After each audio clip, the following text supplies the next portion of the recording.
سر آپ جب مارکہ حق کا دن یاد کرتے ہیں تو وہ جو اسٹریٹجک سگنیفیکنس تھی اس دن کی، اور اب جو پاکستان کی ریجن میں سٹینڈنگ ہے، اس کو کیسے آپ اسیس کرتے ہیں؟ مارکا حق اور جو آپریشن بنیان مرصوص کا جو بہت بڑا ایک فائدہ جو پاکستان کے لیے اور خطے کے لیے ہوا ہے کہ وہ ہم نے انڈین افواج کو ایک کھلم کھلا، میں تو کہوں گا، شکست دی، اور اپنی ہم نے ان کو اوپر بالادستی قائم کی۔ خاص طور پہ ایئر فورس کا کریڈٹ جاتا ہے، جنہوں نے تقریباً 7 انڈین ایئر فورس کے جہاز گرائے اور ہمارا خدا کے فضل سے کوئی نقصان نہیں ہوا۔ تو ایک تو فوجی میدان میں اس مارکہ کے دوران ہم نے اپنے طاقت اور تیاری کا مظاہرہ کیا، اور انڈیا کو یہ ایک سبق سکھا دیا کہ وہ آئندہ اس قسم کی جو ہمارے خلاف ایڈونچرزم نہ کریں۔ دوسرا چیز جو ہے اس کا ایک ریلیٹڈ جو ایفیکٹ تھا وہ یہ ہے کہ جو ہندوستان کے اس خطے میں اپنے ہیجمنزم یا بالادستی کے قائم کرنے کے جو خواب تھے وہ چکنا چور ہو گئے۔ میرا خیال میں ان کو یہ اندازہ ہو گیا کہ اب وہ اس قابل نہیں ہیں کہ پاکستان کے اوپر یا سارے خطے کے اوپر اپنی من مانی کروا سکیں، اپنی پالیسی جس طرح سے وہ چاہتے ہیں اس کے مطابق وہ تو اس کو ہمارے اوپر ایک ان کو تسلط کر سکیں۔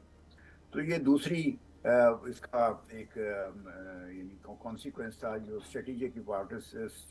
پوائنٹ آف ویو سے بہت ہمارے لیے ہوں امپورٹنٹ تھا۔ توقع تو یہ کی جا رہی تھی اور ہونی چاہیے تھی، اور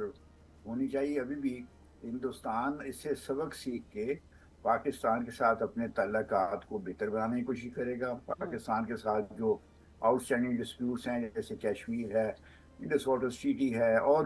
دوسرے چیزیں ہیں اور دوسری جو مختلف میدانوں میں ہمارے ان کے ساتھ مس انڈرسٹینڈنگ یا ڈسپیوٹس ہیں، ان کو بات چیت کے ذریعے وہ حل کرنے کی کوشش کرے گا، جاوید لیکن صاحب اس یہ میں بتائیے گا کہ آپ یہ بجائے کہہ رہے ہیں کہ انڈس واٹر ٹریٹی کا ایشو ری ایڈریس کیا جا سکتا ہے، کشمیر کا ایشو انٹرنیشنلائز ہوا ہے دوبارہ، ان دونوں اسپیکٹس کے اوپر پاکستان خاص طور پہ کیا کام کر سکتا ہے؟ ایک ایک کر کے بتائیے گا۔ For example Indus water treaty پہ جو پاکستان کا موقف ہے، اس کی پوری دنیا نے حمایت کی ہے۔ پاکستان کے امریکہ سے تعلقات بہت بہتر ہوئے ہیں اس جنگ کے بعد، اور اب امریکہ کے اپنے کچھ انٹرسٹس ہیں جن کو پاکستان نے ایڈریس کرا ہے، تو اب بہت پائل اپ ہو گیا وہ سب کچھ جو امریکہ کو سوٹ کرتا ہے پاکستان سے۔ تو ہم پہلے کشمیر کا بتائیں کہ کشمیر کو کیسے ہم سٹیج کر سکتے ہیں؟ جی، میں اس کی طرف آتا ہوں، لیکن پہلے ہمیں یہ دیکھ لینا چاہیے کہ بدقسمتی سے جو ہماری توقعات تھیں کہ مارکا ایکٹ کے بعد ہندوستان اپنی پالیسی کو اس کو ریویو کرے گا، وہ ہوا نہیں ہے۔ ہوں انہوں نے بلکہ شروع یہ کیا کہ افغانستان کی سرزمین کو اور طوفان طالبان کو ساتھ مل کے انہوں نے افغانستان کی سرزمین سے پاکستان پہ ٹیررزم کا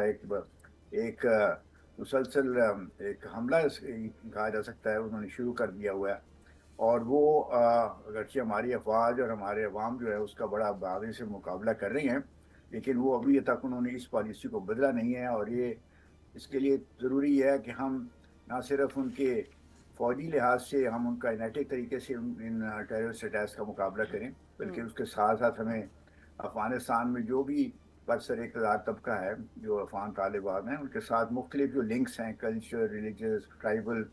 ان کو بھی برسویر، یعنی ان کو ایکٹیو کر کے ان کے ساتھ اس کو استعمال کر کے ہم ان کے ساتھ اپنے تعلقات کو بہتر بنانے کی کوشش بھی ساتھ ساتھ جاری رکھیں۔ اب میں کشمیر کی طرف آتا ہوں کہ کشمیر کا مسئلہ جو ہے وہ آسانی سے حل ہونے والا نہیں ہے۔ جہاں اس کے اوپر جو ہندوستان کی پوزیشن ہے وہ ہمیں پتہ ہے، اور ہماری بھی پوزیشن ویل نون ہے کہ ہم بار بار یہ کہہ چکے ہیں کہ اس مسئلے کو